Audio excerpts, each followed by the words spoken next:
Bienvenue dans ton Yann et Frank. Marchand, dehors. Valérie Plante, dehors. Ça va faire, là. Les Québécois sont tannés. Ouais, il y a des sondages qui sortent, ces municipalités, puis ça va pas bien. Ça va pas bien pour nos vendeurs de rêves communistes.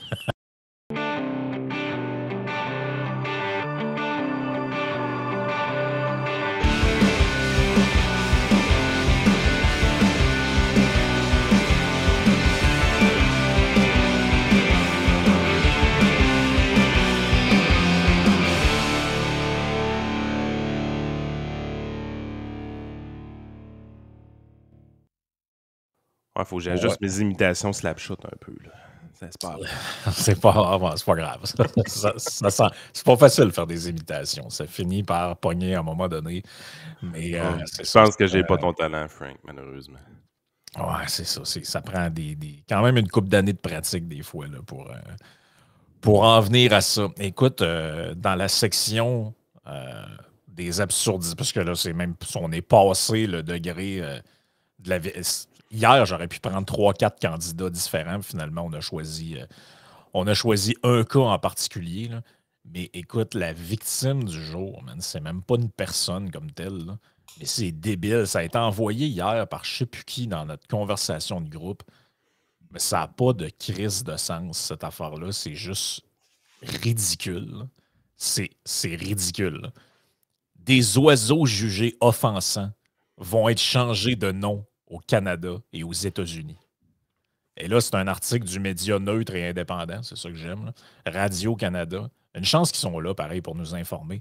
Des espèces d'oiseaux qui portent les noms de personnes au Canada et aux États-Unis vont recevoir de nouveaux noms basés sur leur habitat et leurs caractéristiques, a annoncé la Société américaine d'ornithologie. C'est quoi cette cochonnerie-là? Après des années de controverses, l'organisme renommé... Controverse, ouais. Ça faisait une nouvelle, hein? L'organisme renommera les espèces d'oiseaux relevant de sa juridiction géographique et ayant un nom humain, y compris ceux liés à des personnes ayant un passé raciste. Ah, des oiseaux esclavagistes! Les conventions d'appellation prônant l'exclusion, élaborées dans les années 1800 et empreintes de racisme et de misogynie, ne nous conviennent plus aujourd'hui, indique la présidente directrice générale de l'AOS, Judith Scarl, dans un communiqué. En Amérique du Nord, de nombreux oiseaux portent encore des noms de personnalités. Le plus souvent, ce sont des scientifiques qui ont découvert l'espèce lors des siècles précédents. Ou par exemple, la bécassine de Wilson, nommée d'après le naturaliste du 19e siècle, Alexander Wilson. Le puffin d'Audubon, un oiseau de mer nommé d'après John James Audubon, qui recevra également un nouveau nom. Et là, ça a l'air que ces gens-là, là, c'est... faut changer le nom des oiseaux, hein, ça fait de la peine à du monde. Les ornithologues sont depuis longtemps aux prises avec des pratiques historiques et contemporaines qui contribuent à l'exclusion des Noirs, des Autochtones et des autres personnes de couleur, man. Caroline, man, les ornithologues sont donc ben trash. Je savais pas que c'était des crosseurs comme ça, moi, des ornithologues. Le nom... OK, check bien celle-là. En 2020, l'organisme a renommé le bruyant de McCoy, une des espèces présentes dans le sud de l'Alberta, en bruant à collier gris, soit Tig-bill longspur en anglais. Le nom d'origine de l'oiseau, donné en l'honneur de John P. McCall, un naturaliste amateur devenu général de l'armée confédérée pendant la guerre de sécession, était perçu comme un lien douteux avec l'esclavage et le racisme. Man, ils sont malades mentales, là, des noms d'oiseaux. Ah, mais ça veut dire qu'il n'y a plus de limite, là. Ils vont refaire l'histoire au complet. On essaie d'effacer du monde. Ben, dans pas long, tu vas ouvrir des livres d'histoire, puis ça va dire la théorie de l'évolution, puis la référence à Darwin va être enlevée. On a appris que Darwin, tu sais, maintenant, il avait déjà dit une femme, ta gueule. Fait mais c'est quoi qui me fait rire dans tout ça? Faut enlever la référence à son nom. C'est quoi qui me fait rire, Frank? C'est que ces gens-là, là, ils font partie de la haute classe intellectuelle de la société. Oui. Ça veut dire que s'ils avaient vécu dans les années 1700-1800, ils auraient été propriétaires d'esclaves dans ces endroits-là. Oh non, nous, là... Ouais. Non. Ouais, La ouais. réalité, c'est ça. C'est que les gens qui faisaient partie de la haute, à cette époque-là, c'est eux qui possédaient les esclaves. Puis votre idée ou votre grille d'analyse contemporaine de cette histoire-là vous détraque un peu l'esprit. La réalité, c'est que si vous aviez fait partie de la haute, vous aussi, puis vous en faites partie aujourd'hui, en 2023, mais si vous aviez fait partie de la même caste de la société en 1800, vous auriez été propriétaire d'esclaves, vous aussi. Pas être plate, Ben, là, mais... d'un, ça, puis moi, ce qui me fait rire là-dedans, c'est que, excuse-moi, mais c'est eux qui l'apprennent à 99% du monde qu'il y a un lien entre les deux. T'sais, si vous aviez. Dans le fond, personne ne sait ça. Est-ce que tu savais, toi, qu'il y a un oiseau quelque part? D'un, la majorité des gens ne savent aucunement les noms des oiseaux. Fait que déjà en partant. Et la petite minorité des gens qui savent que, hey, oui, cet oiseau-là, ça s'appelle un Megbound, pas tant de choses, OK? Est-ce qu'ils savent que le nom a été donné en l'honneur d'un gars qu'en 1800, je sais pas quoi, il s'est joint à l'armée sécessionniste? Mais personne ne sait ça. Dans le fond, ils viennent, tu sais, c'est comme s'ils effacent de quoi, mais en voulant l'effacer, c'est là qu'ils viennent de l'apprendre à tout le monde. Ouais, Peu mais... grave, là. Mais tu sais, je veux dire, effacer l'histoire, c'est tellement de mauvaises idées. De toutes les mauvaises idées gauchistes, c'est une des pires, je trouve. Ah, c'est une des plus débiles. C'est- On n'avance pas avec ça. Je veux dire, c'est important de connaître notre passé. Ah, puis on n'a même pas besoin de tout refaire la liste. Je veux dire, c'est vraiment l'idée la plus cave qu'ils ont de leur côté. Tu sais, il n'y a personne qui vénère des esclavagistes. Il n'y a personne qui est là, ah oui, lui, c'était vraiment une bonne personne. Mais quelqu'un de moindrement brillant sait c'est quoi le contexte de l'époque. Ouais, puis pas Idéal- juste ça, tu sais. Mettons, le nom de l'espèce a été donné par comment je pourrais dire ça, souvent par la personne ou en l'honneur de la personne qui a découvert l'espèce. Point barre, là, que cette personne-là ait été une vidange dans un autre aspect de sa vie, qu'est-ce que tu veux qu'on fasse, là? Ah, mais t'étais pas une vidange quand tu possédais des esclaves dans ces années-là. T'étais vénéré, t'étais adoré du peuple. Je veux dire, Ouais, mais c'est oui, ça mais eux autres, aussi la réalité. Il faut se remettre dans le temps. On n'a plus cette capacité-là de se remettre dans le temps. Écoute, là, oui, c'est de la moralité rétrospective. on n'a pas tout le temps accepté de lire l'heure du conte dans les salles de classe des enfants de deuxième année. Là. Je suis Ouais, désolé, ouais. là, mais il y a déjà eu une autre époque où ça aurait été mal vu. Là. Tu sais, oui, la société évolue, mais je veux dire, il faut arrêter de vomir sur le passé aussi. Là. En tout cas. Ben oui, oui, c'est clair. J'ai C'est clair. l'impression de dealer avec des double-digit IQ, mais qui se donnent un titre professionnel super élevé, puis à passer des universitaires ou n'importe quoi, mais à la base, c'est du monde pas brillant. Là. Je veux dire, Ben Christy, moi, c'est. servez-vous de ce qui vous sert entre les deux oreilles, là, ton fameux pâteau au saumon que tu nous parles tout le temps. T'en sers-tu des fois, sacrément? Oh, ouais. T'as assez, là. T'as Mais assez. en fait, moi, ce qui me dérange le plus là-dedans, c'est que des idiots prônent ça à l'université ou dans des patentes d'inclusion, je sais pas trop quoi, c'est tel que tel.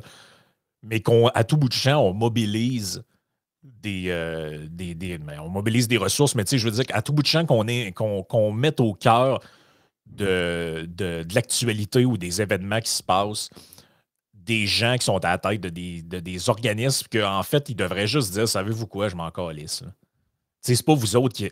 Comme disait Lucien Bouchard dans son podcast avec Legault. Ouais, média, je lui parlais quand j'avais de quoi à dire. Je l'ai jamais, je le laissais me dicter mon agenda. Je savais pas de faire des amis. Ben, c'est un peu la même affaire. La gang de crétins là, qui sont à la tête de plein la société de transport de telle affaire, la ville de telle affaire. C'est tout le temps la même patente. Là. C'est un petit groupe qui arrive avec Ah une ouais. demande. Vous pouvez prendre ça puis mettre ça dans les poubelles. Hey, Hey, hey, ça a fait controverse. Quelle controverse, man? T'es le premier qu'on voit dans les nouvelles dans les 20 dernières années sur ce sujet-là. T'as la controverse facile, buddy. Là. Ah, t'es quoi? Hey, mec, je suis plus capable. Asti, maintenant, ah ouais. là, je suis plus capable. Mais tu Man. t'imagines-tu être maire ou de quelque part ou d'un affaire de même? Ben, Quelqu'un t'arrive avec ça. Moi, je prends la demande, je fais merci, on s'en occupe, je prends ça, puis quand la personne ouais. sort, je le crisse dans la poubelle. Le problème, c'est, tu sais quoi, Frank? C'est que les maires, présentement, dans des organisations de milliers d'employés, on a vu, là, les médias en ont parlé hier avec Nicolas Gagnon. Depuis le début du règne à Valérie Plante, on est passé de 21 000 à, sais-tu, 28 000 employés? C'est une hausse de 21 %. Ouais. Hey, 21 % de plus d'employés à la Ville de Montréal. Et On nous aucun parle de service de pénurie. plus. Puis on nous parle de pénurie de main-d'œuvre. Hey, vous êtes tombés sur la tête! Mais genre, ah ouais, il y a des employés de plus. Mais dans ces employés-là, de plus qu'il y a, il y en a qui obtiennent des postes de direction intermédiaire, tout ça. L'agenda woke, ils l'ont, là. Fait que c'est de même que toutes ces petites affaires-là finissent par Ben passer. oui. C'est que là, les gens ont un petit mini-pouvoir à quelque part. Ils ont été formés dans une université où est-ce qu'on leur disait que c'était vraiment important, toutes ces cochonneries-là. Puis là, ils essayent d'appliquer ça dans la vie de tous les jours, dans leur job. Mais leur job a des impacts sur la vie de tous les citoyens. Ben Puis oui, la réalité, c'est que ces gens-là, plus souvent qu'autrement, ils occupent pas une job, ils occupent une bullshit job. On pourrait se passer d'eux. Parce qu'il y a, en clairement. 2015, on se passait d'eux. En 2015, son poste, il n'existait pas. Hey, Ben oui. la Ville de Montréal a tellement engagé. Je trouve ça hallucinant. On nous parle de déficit présentement. On nous parle de premières restrictions budgétaires. Christy, comment ça, vous avez été capable d'engager du monde de même avant de commencer à avoir peut-être des difficultés financières? C'est parce que vous avez augmenté les taxes des citoyens comme des Christy débiles mentales? Oh, ouais, mais c'est ça. Mais, gars, mais là, à un moment donné, l'heure de la reddition de compte arrive. Tu vois, on a un sondage un matin, tu m'enlignes sur Montréal, fait qu'on va passer là-dessus directement. Sondage léger qui est publié dans le Journal de Montréal. L'accès à l'habitation est la priorité nationale des électeurs. Et c'est drôle parce qu'on a fait un trio là-dessus la semaine passée qui va être rendu public dans 3 semaines, à peu près 2, 3 semaines. Et les gens, un peu intuitivement, font le lien que dont Vincent nous a parlé dans le. Parce que, regarde, je vais passer ça, là, puis on y reviendra, là, mais regarde les 2 premières priorités des gens qui vivent des gens qui vivent à Montréal. L'accès à l'habitation, l'aide aux personnes en situation d'itinérance. C'est les 2 premières priorités. Fait que sans dire que tout le monde comprend qu'il y a un lien de cause à effet entre les deux, intuitivement, leur priorité se dirige vers là, pareil. Là. Puis même, check, après, la lutte contre la violence armée au crime organisé, la fluidité des transports arrive en 4e, puis la propreté de la ville en 5e. Mais c'est pas de ça qu'elle nous parle, Valérie Plante. Non, non, juste pour le dire, c'est ça, juste pour donner les résultats aux gens qui sont en audio.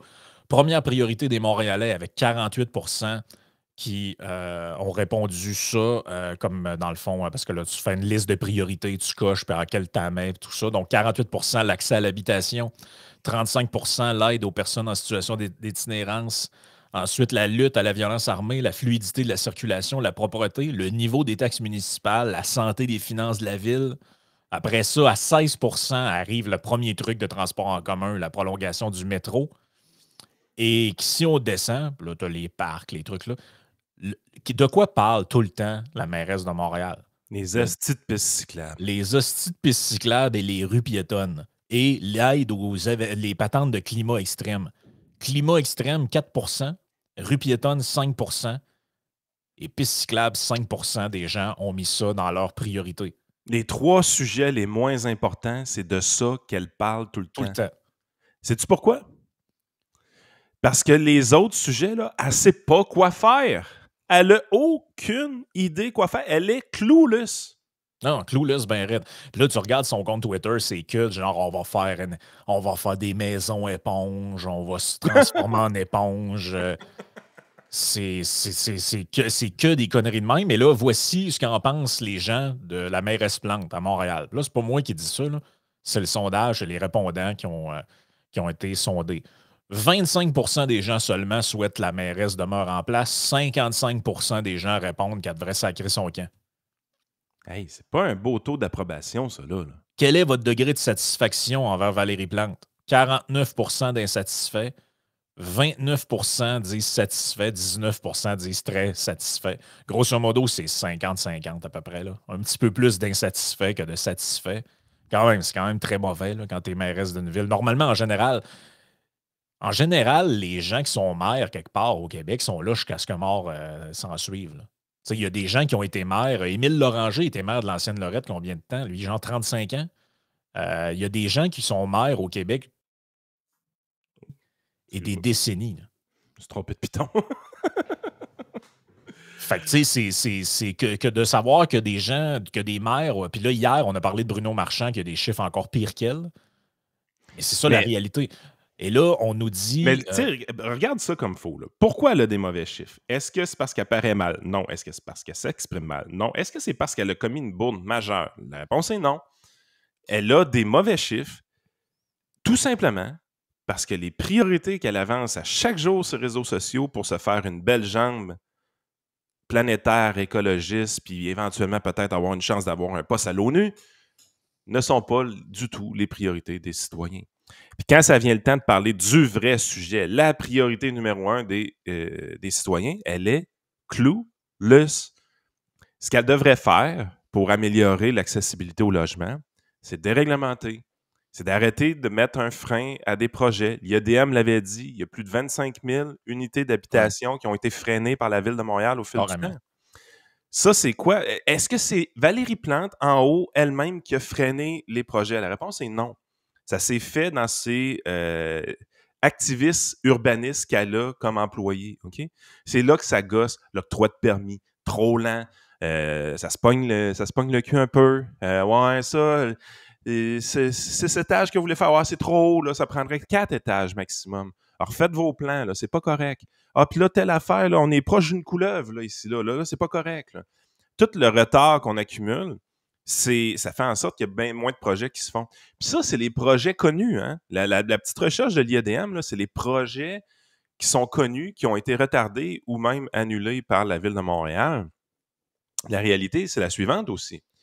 Étant donné un contexte réglementaire difficile, il y a plein de gens qui ont de l'argent dans leur poche et qui n'ont pas comme idée d'investissement d'aller investir sur l'île de Montréal en créant des nouvelles unités d'habitation parce que la réglementation est trop lourde.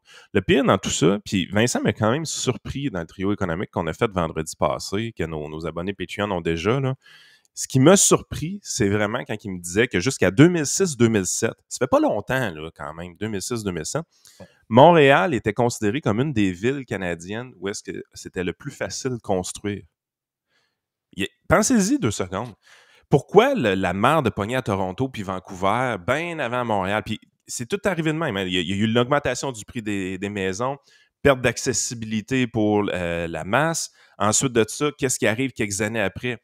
L'itinérance. Quelques années après, le fentanyl, les drogues dures, les overdoses dans les rues.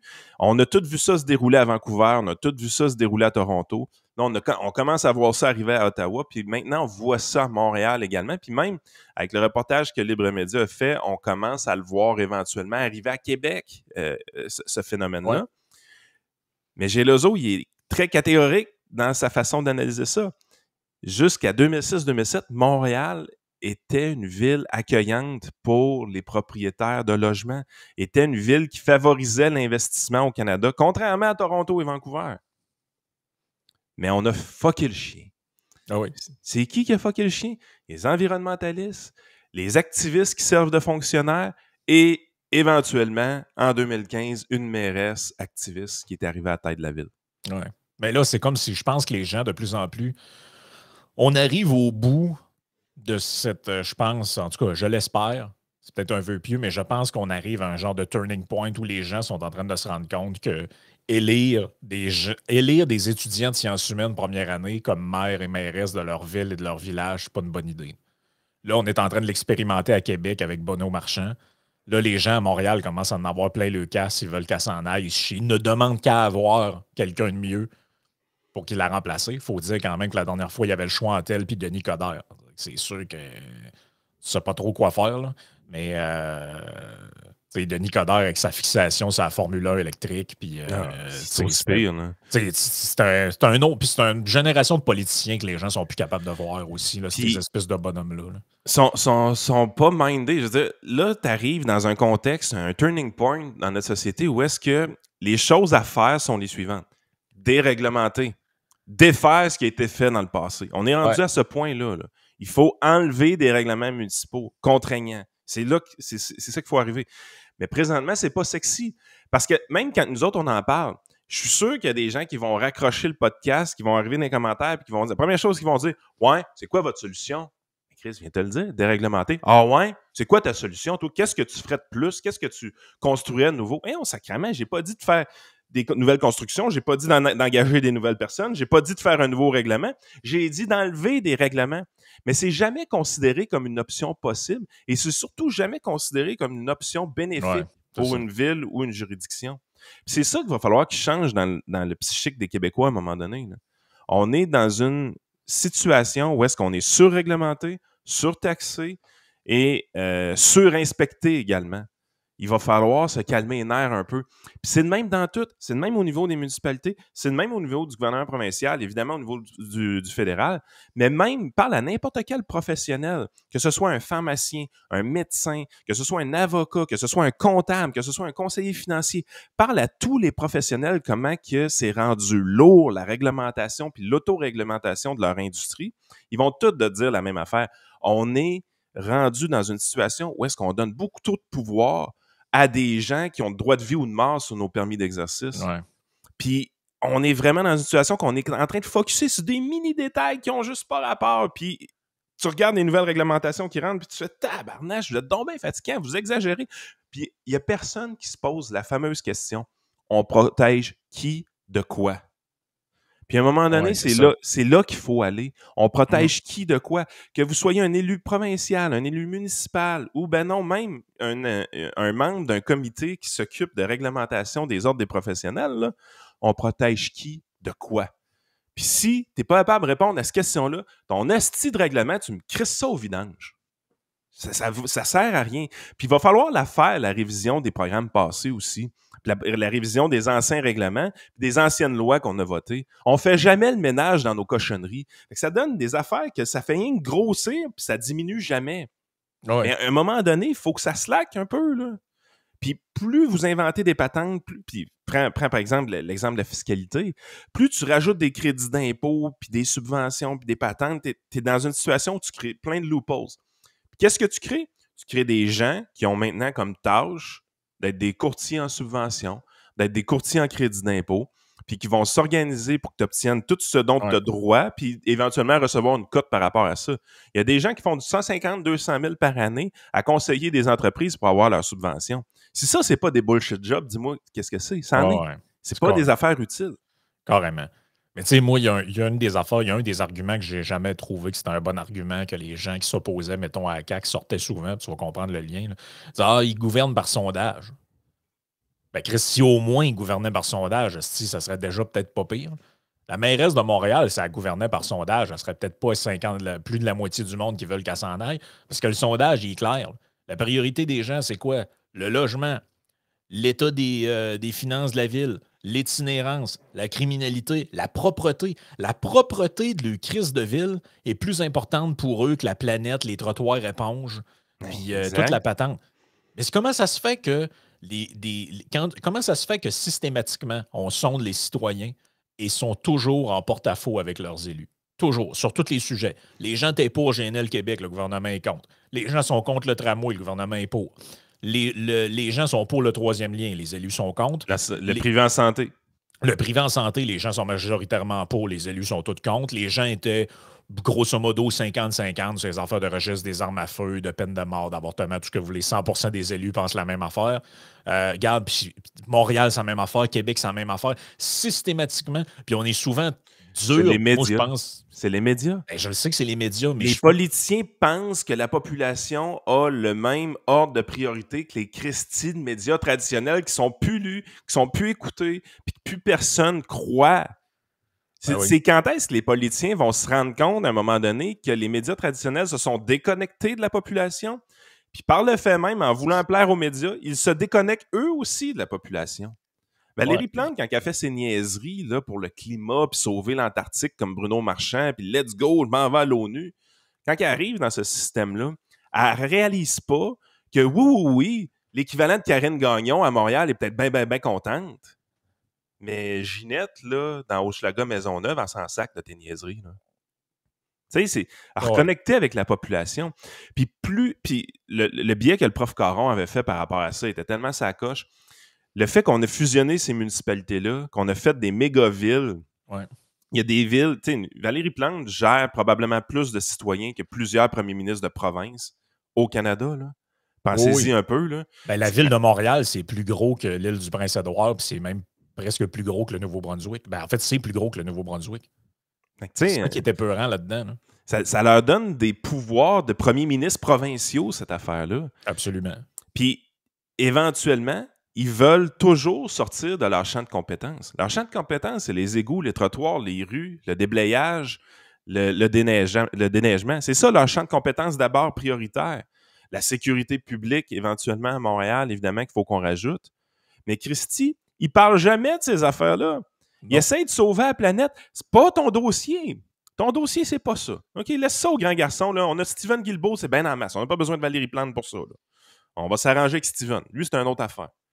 Mais arrête d'essayer d'augmenter ton pouvoir. Puis à toutes les fois qu'ils vont voir le provincial, puis dit « Hey, augmente mes taxes. » Ou « Donne-moi une possibilité de taxer quelque chose de plus. » Tu sais, Legault, il a quoi? Faire encore un point de TVQ récemment ou l'équivalent d'un point de TVQ? Ouais.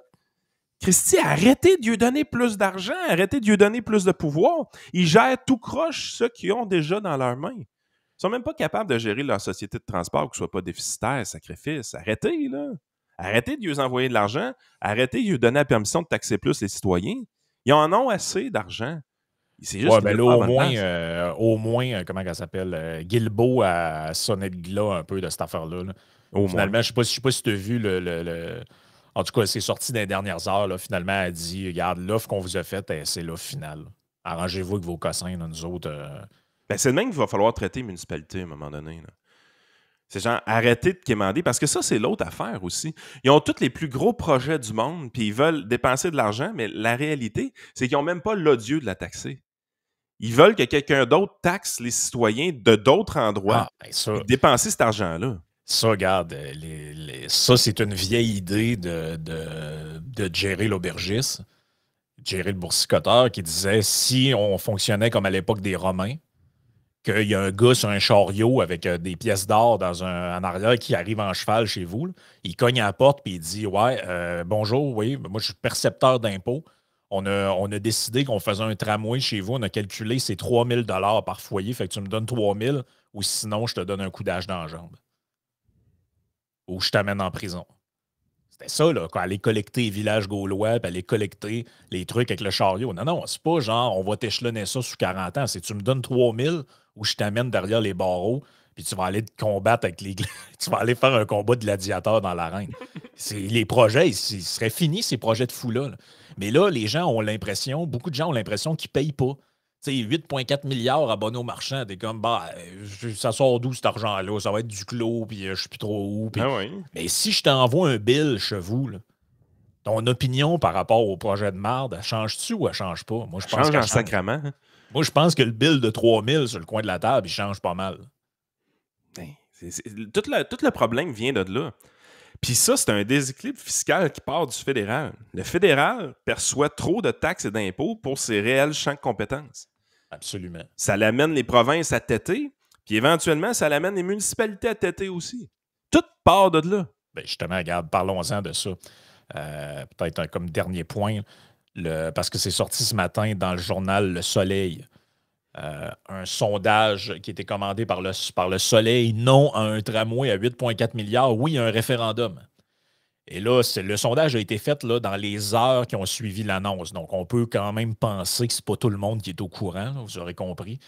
Moi, j'en parlais encore en fin de semaine avec des gens, le monde ne savait pas trop. C'est pas tout le monde qui écoute les conférences de presse sur l'actualité. Là. En plus de devoir convaincre le gouvernement du Québec de sauter dans le train de son plan B, le maire Bruno Marchand devra aussi persuader les citoyens plus nombreux que jamais à rejeter la mouture à 8,4 milliards. Dans la capitale, une majorité va même jusqu'à réclamer un référendum, révèle le sondage Somme. Et là, je vais vous donner les chiffres. Le graphique est assez particulier. Là. Êtes-vous favorable au projet de tramway de la Ville de Québec réalisé en partie à l'interne au coût de 8,4 milliards, blablabla? 49 % des gens se disent très défavorables. 16 % des gens plutôt défavorables. Plutôt favorables à 14 %. Très favorable à 16 % Là, et il y a un 5 % d'indécis. Il y a plusieurs choses à dire. Le 5 % d'indécis parle beaucoup. Hein. Il est très faible. C'est très faible, 5. Ça veut dire que tu es vraiment dans une situation où est-ce que les gens ne changeront pas d'idée. Les gens ne changeront pas d'idée. L'idée est faite. Là. Le débat il est fini. Là. À un référendum, là, tout le monde est prêt à voter. Tu auras beau faire campagne d'un bord comme de l'autre, c'est pas mal réglé. Deuxième chose qui est frappante là-dedans, le très défavorable, 16 %. Ça, c'est potentiellement les utilisateurs. C'est 49 % le très défavorable. Je voulais parler du très favorable. OK. Le 16 % très favorable. Il Il y a juste eux autres qui vont l'utiliser. Le 14%, moi, je suis plutôt favorable. Hey, man, tu vas le prendre combien de fois dans l'année, le fucking tramway? Ouais, c'est ça. Tu vas aller faire un tour de machine la première fois, tu vas trouver ça cool, tu vas te prendre en selfie, tu vas avoir des likes sur ton post, puis c'est la dernière fois que tu vas le prendre. On sait ce que ça a fait avec le REM, là? Ouais, c'est ça. Tu sais, fait que là, on est en train de dire là, qu'il y a une personne sur 6 dans la ville de Québec qui est réellement enthousiaste avec le projet. Ouais. Il y a une personne sur 2 qui est en sacrament avec le projet, puis pas à peu près.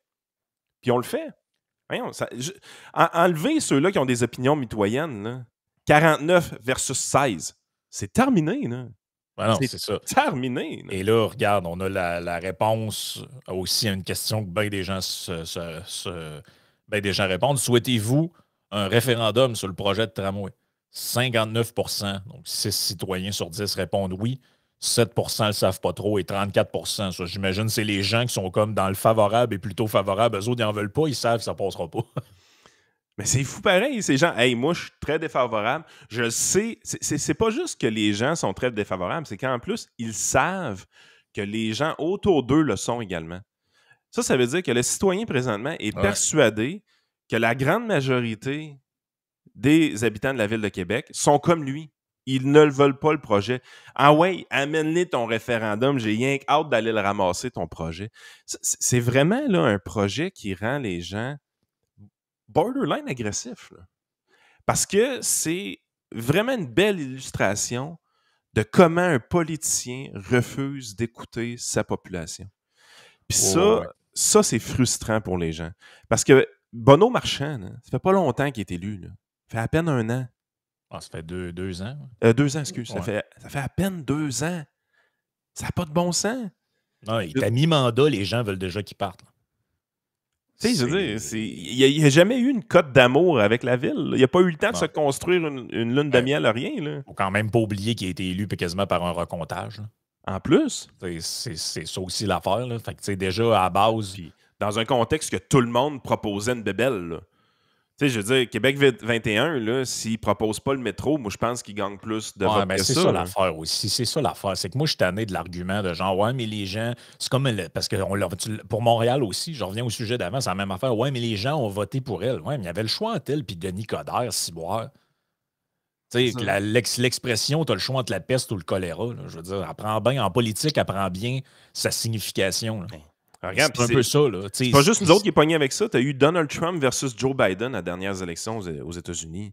Ben oui, puis tu as eu Legault face à Dominique Anglade, puis GND. C'est un peu ça. Là, c'est que cette année, les gens sont comme fourrés avec parce que, oubliez pas là, que la majorité des gens, là, la majorité des électeurs, c'est en tout cas au Québec, c'est ce que montrent les derniers...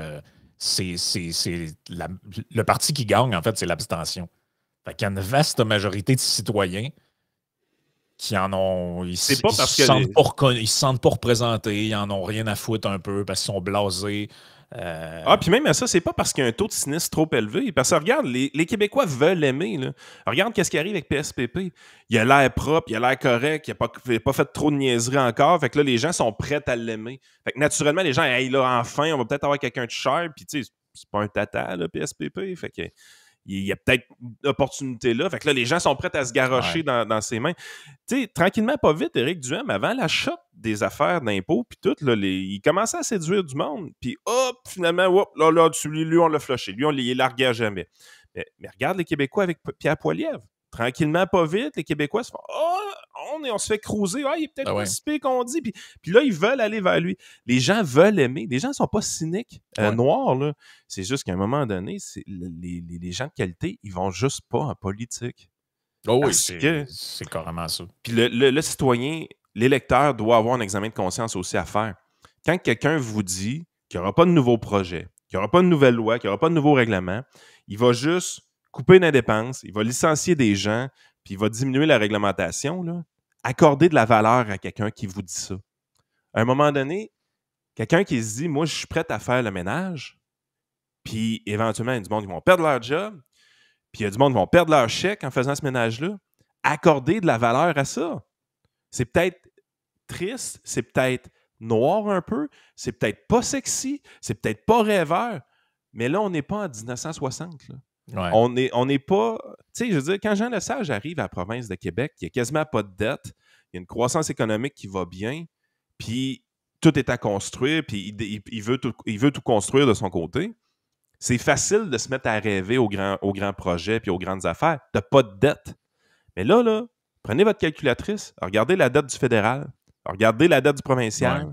regardez la dette des municipalités qui bouffent 20% de leur budget en service de la dette, et ce chiffre-là va augmenter dans le futur. On n'a plus une scène. Parlez-moi Ouais. pas de tramway, parlez-moi pas de troisième lien. Il se fera pas, le troisième lien. Ouais, mais il est sur le bord de tomber. Ils n'ont plus une scène. Ils sont cassés comme des clous. C'est Non, quand c'est qu'ils vont ça. s'en rendre compte, là? Mais c'est parce que là, on est dans une position où, je ne sais pas si vous vous en rendez compte, là, puis on va passer à la partie Patreon après, là, mais les politiciens sont debout sur une couverte, la couverte est à terre et tout le monde tire dessus. Là, c'est dur de ne pas tomber. Là. Vous essayerez ça chez vous. Mettez-vous debout à terre avec une couverte sur un plancher de bois, là, puis demandez à 4-5 personnes de tirer de chaque bord, voir ce qui va se passer. Méchant numéro d'équilibriste. Là. Parce que là, tu as la fonction publique qui nous a toujours dit qu'eux autres, c'était pas important le salaire, c'était les conditions de travail. On vient de s'apercevoir que c'était pas mal de la bullshit, votre affaire. Hein? C'est pas mal le salaire qui est au centre de l'histoire. Ça, c'était mon petit message. Après ça, eux autres veulent du cash. Société de transport veulent du cash. Tout ce qui est organisme social là, qui fait de l'aide aux gens démunis, tout ça veulent du cash. Tout le monde veut du cash. Les villes en veulent. Ils veulent plus.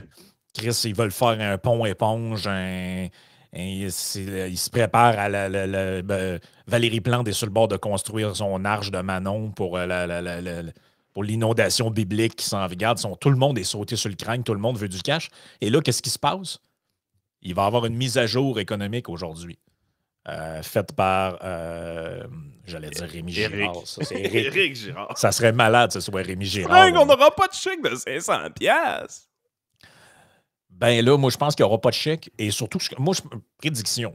D'après moi, on va apprendre là-dedans que finalement, les prévisions d'inflation, c'est très, très bas. Là, parce qu'on a une négociation à faire. Fait qu'arrêtez de nous en demander beaucoup. Nous autres, on prévoit que l'inflation, regarde, on est autour de 2,2. Ça va être un affaire de même pour les prochaines années. Ça, c'est les prédictions du budget. Et on va nous dire que là, la cagnotte est pas mal vide. C'est le temps plus des compressions. Ben oui, parce qu'il y a des négos à faire. Tout le monde veut du cash. Fait que tu penses que le gouvernement va arriver et nous présenter une mise à jour disant qu'ils sont en surplus? Ben non. Non, puis, tu sais, le scénario économique de base du dernier budget, ça reposait sur pas de récession. Ça, Ouais. ils se sont pas trompés trop, là. Ça date, Non, c'est ça pas si tient. pire. Ce bout-là tient. La fin de l'inflation, ceux-là, ils sont dans le champ. La fin des hausses de taux d'intérêt, ils ont été dans le champ sur celle-là. Puis l'acceptation telle quelle de l'offre faite par Sonia Lebel. Ça n'a pas bien été, hein? Nope. Le scénario de base du budget, c'est pas réalisé. Nope. Ça ne s'est pas réalisé. Écoutez, on va passer à la partie Patreon. Encore quand même pas mal de sujets. Les pancartes du Bloc québécois sont encore en amour avec Justin Trudeau. Encore une fois, hier, les conservateurs déposaient une motion pour l'abolition de la taxe carbone.